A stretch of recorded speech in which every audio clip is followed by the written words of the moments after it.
Hi hello నమస్తే. ఈ వారం విడుదలైన సినిమాల్లో ఒక డిస్కషన్ పాయింట్గా నిలబడే సినిమా గర్ల్ ఫ్రెండ్. ఎందుకంటే ప్రతి బంధంలోనూ సమస్యలు ఉంటాయి, ప్రతి ఇంట్లోనూ సమస్యలు ఉంటాయి. అది చిన్నదా పెద్దదా అంటే సమస్యలు లేని ఇల్లు, సమస్య లేని బంధం ఎక్కడ ఉండదు. సో టాక్సిక్ రిలేషన్ అనేది చాలా హారిబుల్ థింగ్. టాక్సిక్ రిలేషన్ అనేది అనుభవించిన వాళ్ళకే తెలిస్తే ఇది చాలా టాక్సిక్ రిలేషన్ బయటికి చెప్పుకోలేదు. మన అవతల వాడికి ఎదురుగుండా వాడికి తెలిసింది అంత టాక్సిక్ రిలేషన్లో ఎందుకు ఉండాలి, మొహాన్ కొట్టి రావచ్చు కదా, ఇలా రకరకాలు ఉంటాయి. కానీ రకరకాల ఫ్యాక్టర్స్, రకరకాల విషయాలు వాళ్ళ టాక్సిక్ రిలేషన్లోనే ఉండి దాన్ని అనుభవించి బాధపడేలా చేస్తాయి. సో ఈ సెన్సిటివ్ పాయింట్ తీసుకుని ఒక కథ తయారు చేసి రష్మిక లాంటి ఒక నేషనల్ లెవెల్ ఇమేజ్ ఉన్న హీరోయిన్ని తీసుకొచ్చి చేయడం అంటే చిన్న విషయం కాదు.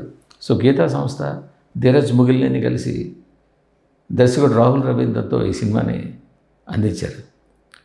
సినిమాని ఎలా ఉంది ఏంటి అని పక్కన పెడితే, ముందు ఏ సినిమా అయినా రకరకాల కోణాల్లో ఉంటాయి. కొన్ని సినిమాల్లో కూడా ప్రయోగాలు చేశారు. వీళ్ళ కోణంలో కథ ఎలా ఉంటుంది, వాళ్ళ కోణంలో కథ ఎలా ఉంటుంది, వీళ్ళ కోణంలో కథ ఎలా ఉంటుంది. ఈ సినిమా గర్ల్ ఫ్రెండ్ అని పేరు పెట్టారు. ఆ గర్ల్ ఫ్రెండ్ రష్మిక కోణంలో చూస్తే ఒక విధంగా ఉంటుంది, బట్ హీరో కోణంలో చూస్తే మరొకలా ఉండొచ్చు, హీరోయిన్ తండ్రి కోణంలో చూస్తే ఇంకోలా ఉండొచ్చు.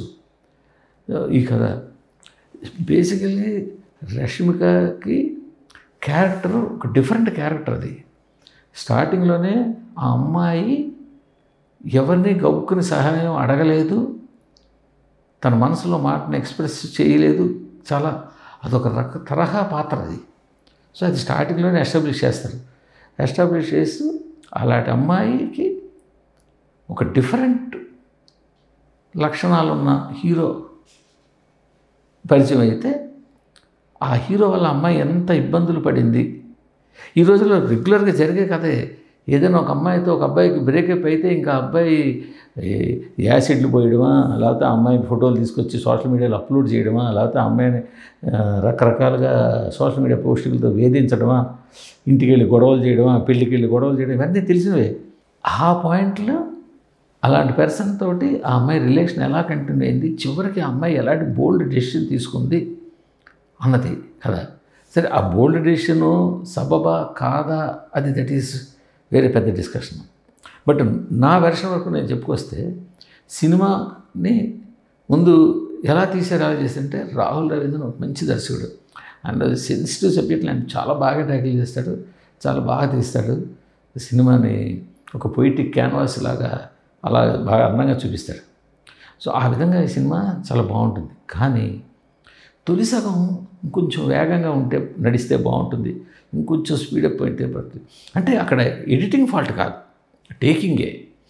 ఎడిటింగ్ ఫాల్ట్ అయితే కొంచెం అక్కడక్కడ కట్ చేస్తే కొంచెం స్పీడప్ అవుతుందా, లేకపోతే ఇది వస్తుందని కాదు. ఆయన టేకింగే పద్ధతి. ఆయన తెర మీదకి కథ చెప్పే విధానమే అది. ఆ విధానం కొంచెం స్లో అనిపించి తొలి సగం అయ్యేసరికి మనకు కొంచెం నీరసం వస్తుంది. అది వాస్తవం. ఏంటిది వాస్తవం. బట్ అసలు కదంతా మలిసగలం దగ్గరికి వచ్చేసరికి 1 by 1 ఇన్సిడెంట్లు చక్క జరిగిపోతూ చివరికి క్లైమాక్స్కి వచ్చేసరికి సినిమా పైకి లేస్తుంది. అదే సమయంలో ఏమంటే, మామూలుగానే పెద్ద సినిమాల్లో హీరో దెబ్బలు తింటుంటాడు, విలన్ కొడుతుంటాడు, హీరో దెబ్బలు తింటుంటాడు, ఉన్నట్టుండి హీరో లేచి తిరిగి కొడితే జనాల్లో ఒక రకమైన హుషారు వస్తుంది. సో అలాంటి హుషారు ఈ సినిమాలో హీరో తాలూకు పెట్టే బాధలు పడుతూ ఉంటే ఆ అమ్మాయి ఒక్కసారిగా తిరగబడే పరిస్థితి వస్తుంది అనేసరికి అప్పుడు జనాల్లో వచ్చే రియాక్షన్ ఉంటుంది. ఆ మొమెంటం సినిమా క్లైమాక్స్లో కనిపిస్తుంది. సినిమా చూస్తే జనాలు అక్కడ కనెక్ట్ అవుతారు, ఈ అమ్మాయి భలే చేసిందని. గమ్మత్ ఏంటంటే అబ్బాయిలు కూడా కనెక్ట్ అవుతారు, వీడు చేసే పనికి ఇదే కరెక్టు అన్న టైప్లో. సరే, బట్ ఇదే టైంలో అబ్బాయి కోణం కూడా ఉండొచ్చు, వేరే సంగతి. బట్ సినిమా టేకింగ్ వరకు చూస్తుంటే ఫస్ట్ హాఫ్ అలా స్లోగా ఉంటుంది, సెకండ్ హాఫ్ ఇలా ఉంటుంది. టోటల్గా సినిమా పర్వాలేదు. ఇలాంటి ప్రయోగాలు చూడాలి కొంచెం. ఎందుకంటే రష్మిక అద్భుతంగా అసలు జీవించేసింది కాదు. ఇవాళ నేనే లేటు, అందరూ చాలామంది చెప్పేశారు రష్మిక అద్భుతం, నేషనల్ అవార్డు 10 అవార్డులు ఇవ్వాలి, అలాగ అన్నీ చెప్పేశారు. కాబట్టి దీక్షిత్ కూడా అద్భుతంగా యాక్ట్ చేశాడు, బ్యాక్గ్రౌండ్ స్కోర్ బాగుంది, ఇవన్నీ అందరూ చెప్పేశారు. కాబట్టి బట్ ఇప్పుడు నాకున్న కొన్ని అబ్జెక్షన్స్ ఉన్నాయి ఈ సినిమా మీద. నేను ఈ అబ్జెక్షన్స్ రాహుల్ రవీంద్రతో కూడా చెప్పా. అసలు ఇటీవల కాలంలో పెద్ద నాకు నచ్చని విషయం ఏంటంటే, సినిమాలో చాలా విరివిగా వాడేస్తున్న పదం ఒకటి ఉంది. పడుకుంది. ఏంటి అసహ్యంగా ఆ పదం ఏంటి? సరే ఈ సినిమాలో తప్పదు, ఈ సినిమాలో వాడాల్సిందేనా? ఒకసారి వాడు 2 సార్లు పదం వాడతారు. సరే ఆ సినిమా మొత్తం అసలు ఆ తలకాయ ఆ పదం చుట్టూనే తిరుగుతుంది అనుకోండి, అది వేరే సంగతి. రష్మిక లాంటి అమ్మాయి అంటే రష్మిక అంటే రష్మిక కాదు, ఒక పీజీ చేస్తున్న అమ్మాయి, పీజీ చదువుతున్న అమ్మాయి, పీజీ హాస్టల్కి వచ్చింది ఇల్లు వదిలే అమ్మాయి అంటే ఎంత మెచ్యూర్డ్గా ఉండాలి. పైగా లిటరేచర్ చదువుతుంది ఆ అమ్మాయికి, కొద్దిగా మైండ్ ఎంత మెచ్యూర్డ్గా ఉండాలి. అఫ్కోర్స్ ఎదుటి వాళ్ళని హెల్ప్లెస్గా తన సాయం అడగలేకపోవచ్చు. అలాంటి అమ్మాయి డే 1 హీరోకి లొంగిపోవడం ఏంటి? హీరో వచ్చి ఒకసారి ముద్దు పెడితే హీరోతో వెళ్ళిపోవడం ఏంటి? హీరోతో పక్క పని చేసుకోవడం ఏంటి? ఇంకా వాడు నెక్స్ట్ డే హీరో ఇలాంటి వాడు అని తెలిసిన తర్వాత కూడా ఆ రిలేషన్ కంటిన్యూ చేయడం ఏంటి? పోనీ అంత కంటిన్యూ చేసిన తర్వాత కూడా నాకు అనిపించింది అంటే, హీరో మదర్ని దగ్గరికి వెళ్ళిన తర్వాత అసలు హీరో గురించి ఇంకా బాగా క్లారిటీ వచ్చిన తర్వాత, హీరో ఫ్యామిలీ గురించి ఇంకా ఎక్కువ క్లారిటీ వచ్చిన తర్వాత కూడా హీరో పక్క ఎక్కడం అంటే ఆ హీరోయిన్ని జాలిపడాల్సిన పని అయితే లేదు.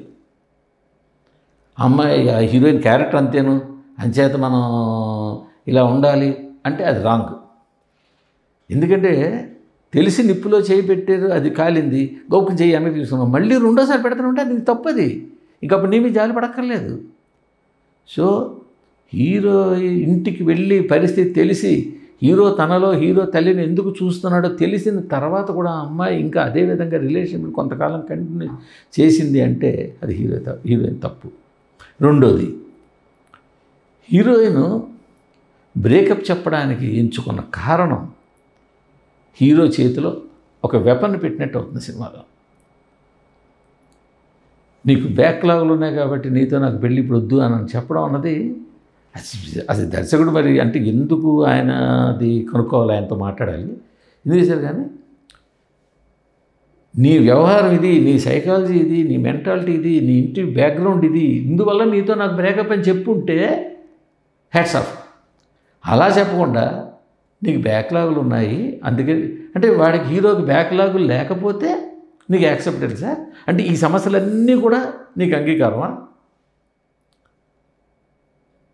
అది కరెక్ట్ కాదు. ఫైనల్గా క్లైమాక్స్ అంటే ఇవన్నీ చెప్తుంటే ఏమంటారంటే మీరందరూ కూడా స్పాయిలర్ చెప్పేస్తున్నావు, కథ మొత్తం చెప్పేస్తున్నావు, సినిమా మేము చూడక్కర్లేదా? ఇవాళ అదంతా పెద్ద జరుగు. మార్నింగ్ షో సినిమా పడిపోయిన తర్వాత ఇంక అందరికీ తెలిసిపోయిందే. ఏదో నన్ను అనడానికి మీరు అంటారు అదే స్పాయిలర్ చెప్తున్నాను, అంతకన్నా ఇంకెక్కువ దాచుకోవడానికి వెళ్ళలేదు. క్లైమాక్స్ కూడా నాకైతే దర్శకుడు ఇచ్చిన మెసేజ్ నచ్చలేదు. దర్శకుడు ధైర్యం ఇయ్యి, నో చెప్పే ధైర్యం ఇయ్యి, అవతల వాడు నచ్చని వాడిని గెట్అవుట్ అని చెప్పే ధైర్యం ఇచ్చి, అంతే తెప్పించి మీరు ఏం చేస్తారో చేసుకోండి, మిమ్మల్ని ఎవడో బ్లాక్మెయిల్ చేయకుండా మీరే మైకట్టుకు అందరికీ చెప్పేయండి. ఇదా చెప్పాల్సింది.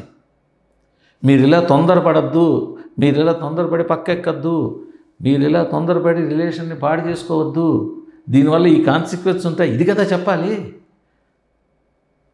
ఏమైతే మీకు కావాల్సింటే మీరు ఇష్టం వచ్చినట్టు విచ్చలవిడిగా ప్రవర్తించేయండి. ప్రవర్తించిన తర్వాత వాడు మిమ్మల్ని బ్లాక్మెయిల్ చేసేటి మీరే మైకట్టుకుని లేకపోతే పేపర్లో యాడ్ వేసేసి మొత్తం జనాలకి చెప్పండి. అప్పుడు వాడు మిమ్మల్ని పీకలేడు. ఈ పీకలేడు అనే పదం హీరోయినే వాడుతుంది అనుకోండి సినిమాలో. సార్ నాకైతే అంటే మేబీ ఏమంటే మీ ఏజ్ వేరు, కుర్రాళ్ళు ఏజ్ వేరు, కుర్రాళ్ళు అలాగే ఉంటాయంటే ఎవరున్నా తప్పే, ఏ ఏజ్ అయినా తప్పే. అది ఫెమినిజం అని అయితే నేనైతే అనుకోవట్లేదు. చూసినండి, ఎందుకంటే చెప్పాల్సింది దర్శకుడు చెప్పాల్సింది తొందరపడద్దు, రాంగ్ స్టెప్ వేయద్దు, హెల్ప్లెస్గా ఉండద్దు, వాయిస్ రైజ్ చేయడం నేర్చుకోండి, ఇవి కదా చెప్పాలి. సో అందుకని ముగింపు నాకు నచ్చలేదు. సో ఈ పక్కన పెడితే ఈ అంటే నా పెర్సెప్షన్లో నేను చెప్తున్నాను కాబట్టి ఇది చెప్తే, బట్ సినిమా టేకింగ్ కానీ, సున్నితమైన సంగీతం కానీ, ఫ్రేములు కానీ, everything extraordinary. Rashmika actor, Dikshit నటన కానీ, అసలు చిత్రం ఏంటంటే సినిమాలో రావు రమేష్ క్యారెక్టర్ ఉన్నప్పుడు ప్రిన్సిపాల్ క్యారెక్టర్లో డైరెక్టర్ రాహుల్ రవీంద్రన్ కనిపించి అంటాడు, మీ నాన్న ఎక్కువ పాజిటివ్నెస్ చూపిస్తున్నాడమ్మా అంటాడు రష్మికతోటి. ఎందుకు చూపించాల్సి వచ్చింది? ఈ అమ్మాయి క్యారెక్టర్ అలాంటిది. ఈ అమ్మాయి గబుక్కుని ఎవరికి భుజమి చేయేసిన కూడా వద్దు, ఇప్పుడు నా భుజమి చేయేసి చెప్పలేదు. డే 1 హీరో పస్తునే కనుక్కొని మెడ చుట్టూ పెట్టి తిప్పినప్పుడు, చేయి తిప్పినప్పుడు నువ్వు చెప్పాలి కదా. అలా చెప్పలేని అమ్మాయి కాబట్టి ఆ హీరోయిన్ తండ్రి అంత పొసెసివ్నెస్ తీసుకున్నాడని ఎందుకు అర్థం చేసుకోలేదు? సో హీరోయిన్ తండ్రి పెర్సెప్షన్లో ఈ సినిమా చూస్తే హీరోయిన్దే తప్పుగా కనిపిస్తుంది. ఎంత గొప్పగా యాక్ట్ చేసి ఉండొచ్చు, ఎంత గొప్ప పాత్ర చేసి ఉండొచ్చు, రాసి ఉండొచ్చు. సో అను ఎమ్మెల్యేట్ కూడా చాలా మెచ్యూర్గా చాలా బాగా యాక్ట్ చేసింది. సినిమా చూడాలి. ఎందుకంటే ఈ డిస్కషన్ అంతా పక్కన పెట్టి అమ్మాయిలైనా అబ్బాయిలైనా తల్లిదండ్రులైనా చూడాలి సినిమా. ఎందుకు చూడాలి అంటే వర్తమాన సమాజం జరుగుతున్నది ఆయన తీసుకొచ్చి అక్కడ పెట్టాడు. ఇది సమాజం ఇలా ఉంది. ఇప్పుడు తల్లిదండ్రులు ఎలా జాగ్రత్త పడాలి, ఆడపిల్ల ఎలా జాగ్రత్త పడాలి, మగపిల్ల ఎలా ప్రవర్తించాలి, ఎలా ఉండాలి, ఎలా ఉండకూడదు. అల్లు అరవింద్ గారు మనం చెప్పినట్టు రిలేషన్స్లో ఏది ఉండాలి, ఏది ఉండకూడదు అన్నది చెప్పడం కోసం ఈ సినిమా చూడాలి. అంచేత రకరకాల సినిమాలు వస్తున్నాయి, ట్రైలర్ వేస్తున్నారు కాబట్టి ఈ సినిమాను కూడా చూడడంలో తప్పేం లేదు.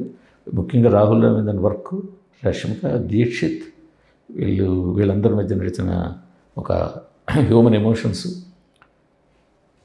సాంకేతిక విలువలు బలంగా ఉన్నాయి. సో అంచేత ఈ సినిమాని అవకాశం ఉంటే చూడండి. అవకాశం లేకపోతే ఓటీటీ ఆప్షన్ ఎలాగ ఉంటుంది, బట్ థియేటర్లో చూస్తే ఆ ఎక్స్పీరియన్స్ వేరు. So anyhow, thank you.